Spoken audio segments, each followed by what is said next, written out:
Kerala hotel and restaurant association Nenmanikkara യൂണിറ്റിന്റെ നേതൃത്വത്തിൽ health card medical camp പാലിയേക്കരയിൽ സംഘടിപ്പിച്ചു. ഭക്ഷണ സാധനങ്ങൾ കൈകാര്യം ചെയ്യുന്ന പലചരക്ക് കട, ചായക്കട, പച്ചക്കറി, ബേക്കറി കടകളുടെ ഉടമകൾക്കും ജീവനക്കാർക്കും ഹെൽത്ത് കാർഡ് എടുക്കുന്നതിന് സൗകര്യം ഒരുക്കിയിരുന്നു. സന്തോഷ് നാട്ടുരുചി, ജോസഫ് കുഞ്ഞാമര, വിനോജ് തെക്കുംപുറം എന്നിവർ നേതൃത്വം നൽകി.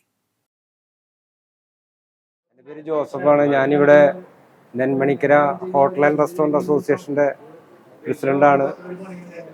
ഞങ്ങൾ കഴിഞ്ഞ ഈ 8-ാം തീയതി 8/2/2026 ഒരു ഹെൽത്ത് ക്യാമ്പ് ഇവിടെ നടത്തിയിരുന്നു. പുതുക്കാട് ബ്ലോക്ക് പഞ്ചായത്തിൽ അന്ന് നടത്തിയിരുന്നപ്പോൾ എല്ലാവർക്കും പൂർണ്ണമായിട്ട് ഈ കാർഡ് എടുക്കാൻ സാധിക്കാതെ വന്നാൽ വീണ്ടും നമ്മളെ സഹകാരികളെ വീണ്ടും ഒരുമിച്ച് കൂട്ടിക്കൊണ്ട് മറ്റൊരു ക്യാമ്പ് കൂടി ഇന്ന് നടക്കുകയാണ്.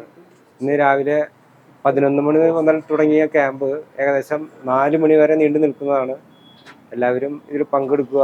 അതുപോലെ തന്നെ നമുക്ക് നിയമപരമായിട്ട് നടത്തേണ്ട ലീഗലി നടത്തേണ്ട എല്ലാ ആവശ്യങ്ങൾക്കുമായിട്ടുള്ള എല്ലാ ലൈസൻസും സംവിധാനങ്ങളും എല്ലാവരും ഒരുക്കേണ്ടതാണ്. അതിന് വേണ്ടിയിട്ടാണ് നിങ്ങൾക്ക് സാനിറ്ററി സർട്ടിഫിക്കറ്റ് കിട്ടുന്നതിന് വേണ്ടി ഈ ഹെൽത്ത് കാർഡ് നിർബന്ധമാണെന്നൊന്ന് ഓർക്കുക.